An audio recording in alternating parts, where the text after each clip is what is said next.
Hello friends, welcome to SSC coaching centre. दोस्तों, आज के वीडियो में गणित के बहुत ही इंपॉर्टेंट प्रश्न हैं। सभी प्रश्न परीक्षाओं में पूछे गए हैं। ये प्रश्न भी 17 सितंबर 2018 का पूछा गया है। तो चलिए स्टार्ट करते हैं। दो संख्याओं का योग 9 है, ठीक है, और उनके व्युत्क्रमों का योग 1/2 है। तो उनमें से एक संख्या क्या है? कोई भी दो संख्या है जिनका योग 9 है, तो एक संख्या मैं ए ले लेता हूं, दूसरी संख्या बी। हमें ये दोनों संख्याओं का मान पता नहीं है। एक संख्या मैंने ए ले ली, दूसरी संख्या बी ले ली, और दोनों संख्याओं का योग हमें दिया गया है 9। तो दोनों संख्याओं का योग देखो, ये संख्या 8 हो सकती है, ये 1, ये 6 हो सकती है, ये 3 हो सकती है कि नहीं, ये 5 हो सकती है, ये 4, तभी का योग 9 हो जाएगा।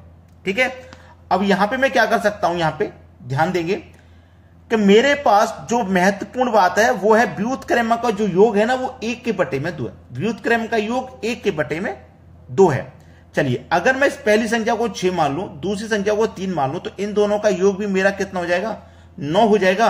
और इन दोनों का अगर मैं मल्टीप्लाई करता हूं तो कितना हो जाएगा? 18 हो जाएगा। ठीक है, इन दोनों का अगर मैंने मल्टीप्लाई किया तो कितना हो गया? 18 हो गया। चलिए आगे समझते हैं, आगे समझेंगे। व्युत्क्रम का योग कितना है? 1/2। मेरे पास संख्या ए और बी थी ना, अब मैं व्युत्क्रम करूंगा, ए का व्युत्क्रम करूंगा तो 1/2 में ए आ जाएगा, बी का व्युत्क्रम करूंगा तो 1/2 में बी आ जाएगा, और दोनों का योग मेरे पास व्युत्क्रम का कितना है? 1/2 है। यही तो सवाल है। प्रश्न क्या कह रहा है? यही तो कह रहा है। ठीक है, चलिए अब यहां पे क्या करेंगे? Cross multiply. तो बी का मल्टीप्लाई 1 से करूंगा तो बी, प्लस ए का मल्टीप्लाई 1 से करूंगा तो ए, और बटे में ए बी, दोनों का मल्टीप्लाई ए बी बराबर कितने के? 1/2 के। 1/2 के हो गया कि नहीं? अब यहां पे आपको अच्छे तरीके से मालूम है, कि आपको b प्लस ए का मान कितना है? b प्लस ए या फिर a प्लस बी, दोनों का मान 9 है। यह बात आपको अच्छे से मालूम है। दोनों का मान कितना है? 9 बटे में कितना? ab बराबर 1/2 है। अब यहां पे क्या होगा? इनका क्रॉस मल्टीप्लाई, तो 2 का मल्टीप्लाई 9 से करूंगा 18 हो जाएगा, बराबर ab का मल्टीप्लाई 1 से करूंगा तो ab हो जाएगा। हो गया कि नहीं हो गया? चलिए, ये मेरा 18 हो गया। अब ये मेरा a है, ये मेरा b है। a का मान मैंने कितना माना था? 6। b का मान मैंने कितना माना था? 3। और 6 और 3 दोनों का मल्टीप्लाई करेंगे, कितना हो जाएगा? 18 हो जाएगा। और यहां पे देखो कितना आ रहा था निकल के, a और b का मान 18 ही तो निकल के आ रहा था। हमने यहां पे पूरा करके देख लिया, कंडीशन सेटिस्फाई हो गई। आपसे पूछ रहा है एक संख्या क्या है, तो यहां पे 6 और 3 में से कोई एक संख्या आपको मिलेगी। मुझे 6 दी गई है, यह प्रश्न का सही जवाब है। बहुत सारे बच्चे कमेंट करेंगे सर 3 भी दिया हो 6 भी दिया हो, तो ऐसा प्रश्न नहीं होगा। उसने एक संख्या पूछी है तो दोनों में से कोई एक संख्या ही देगा। क्लियर हुई बात? चलिए अब देखते हैं अगला सवाल। अगला प्रश्न है, कौन सी संख्या 4 से पूरी तरह विभाज्य? 4 से कटने वाली संख्या कौन सी है? तो 4 से कटने का नियम अगर आपको नहीं पता है तो मैं आपको बता देता हूं। 4 से कटने का नियम कि अंतिम दो संख्या, अंतिम दो मतलब ये पूरी संख्या में ये वाली अंत की दो, ये पूरी संख्या में ये वाली अंत की दो, ये पूरी संख्या में ये वाली अंत की दो, ये पूरी संख्या में ये वाली अंत की दो। ठीक है, 4 से कटने का नियम है कि अंतिम के दो अंक 4 से कटने चाहिए। ठीक है, कटने चाहिए। अंतिम के 2 अंक 4 से कटने चाहिए। अगर अंतिम के 2 अंक 4 से कट गए तो वह पूरी संख्या 4 से कट रही है। अंतिम के 2 अंक ये वाले, अब मैंने 4 से कटाऊंगा, देखो 4 एकम 4 कटेगा, 1 बचेगा 14। 14 4 से नहीं कटता तो ये गलत हो गया। 7 और 6, 76 ना, इसको 4 से कटाऊंगा, 4 एकम 4 कटेगा, 7 में से 4 कट गया, 3 बचेगा, 3 में 6 लगा देंगे तो 36, 4 नीम 36 कटता है, तो ये संख्या 4 से कट रही है। 4 एकम 4, 2 बचेगा 26, 26 4 से नहीं कटता। ये 90 है, 90 भी 4 से नहीं कटता। तो हमारा एक ही ऑप्शन तो है 4 से कट रहा है, वही हमें पता लगाना था। तो 4 से कटने का नियम क्या है? अंत की दो संख्या 4 से कटेगी तो पूरी संख्या 4 से कट जाएगी। चलिए अब देखेंगे अगला सवाल। अगला प्रश्न है 276x1 3 से विभाज्य है, x के संभावित मानों का योग क्या है? x के संभावित मान, 10 दिसंबर का क्वेश्चन है, 2018 का क्वेश्चन है। 276x1, ठीक है, इसको क्या करना है? 3 से भाग करना है। तो x के जो मानों का योग है वो क्या हो सकता है? इस पूरी संख्या में 3 से भाग करना है। तो 3 से भाग करने का नियम आपको मालूम नहीं है तो मैं बता रहा हूं। सभी संख्याओं का योग अगर 3 से कट रहा है तो वो पूरी संख्या 3 से कट जाएगी। सभी संख्याओं का योग मतलब जैसे 2 है आपके पास, 4 है आपके पास, 6 हो गया ना, और ले लो 2 4 6, 6 में 3 जोड़ दो, कितना हो जाएगा 9। अब ये 9 क्या होता है, 3 से पूरा पूरा कटता है कि नहीं, 2 4 6, 6 और 3 9, 9 सबको जोड़ा ना, 9 आ गया, 9 3 से पूरा पूरा कटता है। ऐसे ही अगर संख्याओं का योग 3 से कट गया तो वो पूरी संख्या कट रही है, समझिए। तो यहां पे मैं जोड़ूंगा 2 और 7 9, 9 और 6 15, 15 में एक जोड़ूंगा 16। अब 3 से कौन सी कट सकती है 16 के पास में, 18, यानी कि कितना कम रह गया 2, तो x का मान 2 हो जाएगा। एक तो x का मान 2 हो गया।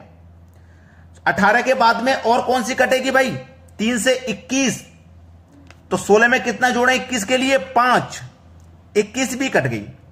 अब संभावित मानों का योग, एक तो मेरा संभावित मान 2 है, एक 5 हो गया, 2 और 5 का अगर मैं योग करूंगा तो 7 हो जाएगा, जो कि ऑप्शन में नहीं है। अब 21 के बाद में कौन सी कट सकती है, 3 से 24 कटेगी, तो 16 में कितना जोड़े 24 के लिए, 8 जोड़े, 8 जोड़ेंगे ना 24 हो जाएगा, यानी कि 24 भी कट जाएगा। तो x का एक तो ये मान हो गया, एक ये हो गया, एक ये हो गया, सभी को जोड़िए, 8 5 13, 13 और 2 15, 15 है ऑप्शन में, ये रहा। तो मेरे x के जो संभावित मान है उनका योग मैंने कर लिया, 15 आ गया, और आगे तक तो बहुत हो जाएंगे, लेकिन मेरा आंसर तो यहीं पे दिया गया है, यही सही जवाब हो जाएगा। क्लियर हुआ ना सभी को। अब देखते हैं अगला प्रश्न। अगला प्रश्न है, निम्नलिखित में से कौन सी संख्या 6 से विभाज्य, 6 से कटनी चाहिए। 18 2018 का क्वेश्चन है ये, 6 से कटनी चाहिए भाई। निम्नलिखित में से कौन संख्या 6 से विभाज्य है। 6 एक बहुत छोटी संख्या है जिसमें भी आप डिवाइड देना चाहोगे आसानी से डिवाइड हो जाएगा, लेकिन अगर 6 की जगह मान लो कोई बड़ी संख्या रह जाए तो फिर क्या करें, जैसे 6 की जगह 18 आ जाए, 24 आ जाए, 37 आ जाए, ऐसे बड़ी संख्या आ जाती है, तो उन संख्याओं का फैक्टर कर लीजिए। जैसे मैं 6 की फैक्टर करूंगा, 3 गुने 2 6 होता है। अब सबसे पहले जो संख्या 2 से और 3 से कट गई, समझ लो वो 6 से भी कट जाएगी। तो 2 से तो ये सभी संख्या कट रही है, क्योंकि सभी का लास्ट वाला अंक सम है, तो 2 से तो सभी कट रही हैं। और 3 से कौन सी कटती हैं, जिनका योग 3 से कट रहा हो। 1 और 2 3 और 3 6 4 10, 10 और 6 16, 16 3 से कटता है क्या, नहीं करता, नहीं करता भाई। 1 और 2 3 और 3 6 4 10, 10 और 8 18, 18 3 से कट जाता है, तो ये कट रही है। 1 और 2 3 और 3 6 4 10 4 14, 14 भी 3 से नहीं कटता। 1 और 2 3 और 3 6 4 10, 10 भी 3 से नहीं कटता। तो ये जो बी ऑप्शन है ना, ये 6 से भी कट जाएगा। 6 से तो पूछ रहा था ना, ये तो मैंने आपको तरीका बताया। आप चाहते तो डायरेक्ट 6 से डिवाइड कर सकते थे, क्योंकि 6 एक छोटी संख्या है, लेकिन मैंने इसका फैक्टर करना आपको बताया। जैसे कोई बड़ी संख्या आ जाए तो उससे आप डिवाइड नहीं कर पाओगे, उसके फैक्टर कर लो, उनसे डिवाइड कर दो। चलिए अब देखते हैं अगला सवाल। अगला प्रश्न है, इनमें से कौन सी संख्या 9 से भाज्य है, 9 से कटनी चाहिए भाई। 2018 6 दिसंबर 2018 सेकेंड शिफ्ट का क्वेश्चन है ये। अब इनमें से कौन सी संख्या 9 से विभाजित है, ठीक है, 9 से विभाजित होनी चाहिए भाई। अब 9 से कटने का नियम आपको मालूम है, जो नियम 3 से कटने का है ना, वही 9 से कटने का है, ठीक है। जैसे मैंने आपको बता दूं, मैंने 10 ले लिया, 2 ले लिया, 10 और 2 12, इसमें 6 ले लिया, 18, योग हो गया 18, तो 18 9 से कटता है ना पूरा पूरा, तो इसका मतलब ये पूरी संख्या आपकी कट जाएगी 9 से, ये पूरी संख्या 9 से कट जाएगी। 6 और 2 8, 8 और 1 9, पूरी 9 से कट जाएगी। देखो 9 से कटाऊं इसको, 9 1 कम 9, 1 बचेगा 12, 9 1 कम 9, 3 बचेगा 36, 9 चौक 36, कट गया कि नहीं कट गया 9 से। तो जिन संख्याओं का योग 9 से कट सकता है वो पूरी संख्या 9 से कट जाएगी। अब बस दिमाग लगा लीजिए, 9 और 3 12, 12 और 2 14, 14 में जोड़ेंगे 9, ये नहीं कटेगा। 9 और 3 12, 12 2 14, 14 में जोड़ेंगे 9 23, 23 और 1 24, ये भी नहीं कटता 9 से। 9 और 3 12, 14 15, 15 में जोड़ देंगे 7 22 हो जाएगा, 22 भी नहीं करता। 9 और 3 12, 2 14, 15, 15 और 3 18, इसका योग आ रहा भाई 18, 18 9 से कटता है, तो इसका मतलब डी ऑप्शन सही है। क्लियर हुई बात। चलिए अब देखेंगे अगला प्रश्न। अगला प्रश्न है, निम्नलिखित संख्याओं में कितनी संख्या 175 से पूर्णतः विभाजित है। अब आपको 175 का पहाड़ा तो आता नहीं है जिससे कि आप इसमें डिवाइड देके देख सको, तो मैंने जो ट्रिक आपको बताई थी ना, उसे इस्तेमाल करेंगे। 175 से कटाना है तो 175 के आप फैक्टर कर लो, ठीक है ना। तो 25 गुने 7 175 होता है। तो जो संख्या 7 से कट गई, 25 से कट गई, समझ लो वो 175 से भी कट जाएगी। तो मैं सबसे पहले 7 से कटा के देख लेता हूं। 7 से इसको घटाऊंगा 50 है ना, 7 7 49, 1 बचेगा 10, ये नहीं कट रहा 7 से, तो मतलब 175 से नहीं कटेगा। 7 से कटाऊंगा, 7 एकम 7, 1 बचेगा 17, 7 दूने का 14, 3 बचेगा 35, 7 पंजे 35, कट गया भाई 7 से। 25 से कटा लेता हूं, 25 3 का 75, 12 बचेगा 125, 25 से 125 कट जाएगा, ये कट रहा भाई। इसे कटा लो, 7 से कटाऊंगा, 7 दूने का 14, 1 बचेगा 17, 7 दूने का 14, 3 बचेगा 35, 7 से कट गया। 25 से कटाऊंगा, 25 से कट जाएगा क्योंकि लास्ट में 75 आ रहा है, ये कट जाएगा। 25 से 6 बार में 150 कटा, 7 बचेगा 75, ये भी कट गया। इसको देखो, 7 दूने का 14, 5 बचेगा 51, ये नहीं कट रहा, ये वाला 7 से नहीं कट रहा, तो फिर एक दोनों से कटना चाहिए ना, तभी तो 175 से कटेगी, ये भी नहीं कट रहा। 7 से इसको कटाओ, 7 से 21, 5 बचेगा 52, 7 7 49, 3 बचेगा 35, तो ये तो कट गया, 7 से तो कट गया। 25 से कट रहा है कि नहीं वो देख लेते हैं। 25 से कम 25, 1 बचेगा 12, 125 हो जाएगा, ये भी कट जाएगा। अब इसको देखो, 7 चौक 28, ये नहीं कट रहा। इसको देखो, 7 या 21, 7 चौक 28, 28 कट गया ना, 5 बचेगा 52, 7 7 49, 3 बचेगा 35, 7 से कट गया।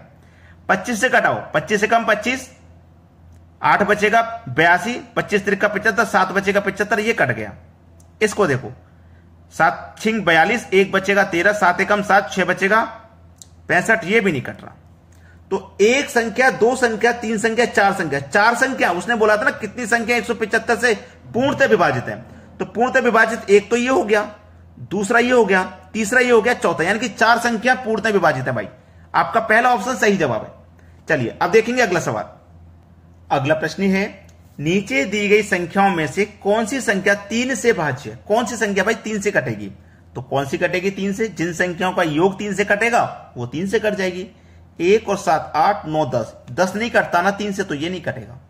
1 और 3 4 5 6, भाई 6 तो 3 से कट जाता है, तो ये कट जाएगी। 1 4 5 6 7, 7 नहीं कटता। 1 2 3 4, 4 भी नहीं कटता 3 से, तो बी ऑप्शन हमारे प्रश्न का बिल्कुल सही जवाब है। चलिए अब देखेंगे अगला प्रश्न। अगला प्रश्न है, सबसे बड़ी तथा सबसे छोटी 2 अंकों की अभाज्य संख्याओं के अंतर की गणना करें। सबसे बढ़िया सवाल। सबसे बड़ी तथा सबसे छोटी 2 अंकों की अभाज्य संख्या।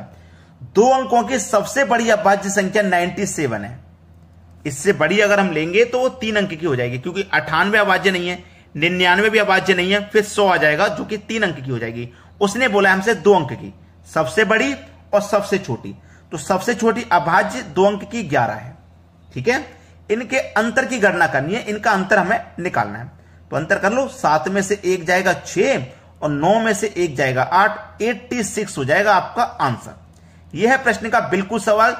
30 अप्रैल 2016 का है ये क्वेश्चन। डी ऑप्शन है सही जवाब। अब देखेंगे अगला प्रश्न। अगला प्रश्न है, 1 से 10 तक की संख्याओं के वर्गों के योगफल की गणना कीजिए। बहुत अच्छा सवाल है भाई, ये भी 30 अप्रैल का ही क्वेश्चन है। 1 से 10 तक की संख्याओं के वर्गों का योगफल 1 + 2 + 3 + 4, ऐसे ही कहां तक जाना है, हमें 10 तक जाना है और उनका वर्ग करना है। वर्गों का क्या योगफल, योग तो हम पहले से करते हुए चले, इनके योगफल की क्या गणना करनी है। अब इसको आप क्या करोगे, 1 का स्क्वायर लिखोगे, फिर 2 का लिखोगे, फिर 3 का लिखोगे, 4 का लिखोगे, ऐसे ही 10 तक लिखोगे सबके स्क्वायर, फिर सभी को जोड़ोगे तभी तो पता लगा पाओगे। लेकिन अगर हम इसके लिए एक फॉर्मूला याद कर लें तो फिर फॉर्मूले से मेहनत नहीं करनी पड़ेगी ज्यादा। फॉर्मूला है n × n + 1 × 2n + 1 / 6। अगर हम इस फॉर्मूले को याद कर लें तो सभी को अलग अलग हमें नहीं करना पड़ेगा। n का मान होता है अंत वाली संख्या, यानी कि n हमारा 10 है, इंटू n का मान 10, 10 में जोड़ देंगे 1 तो ये 11 हो जाएगा, इंटू n का मान 10 है, 10 का मल्टीप्लाई 2 से करेंगे 20, 20 में जोड़ देंगे 1 तो ये हो जाएगा 21, डिवाइड में मेरा 6 है।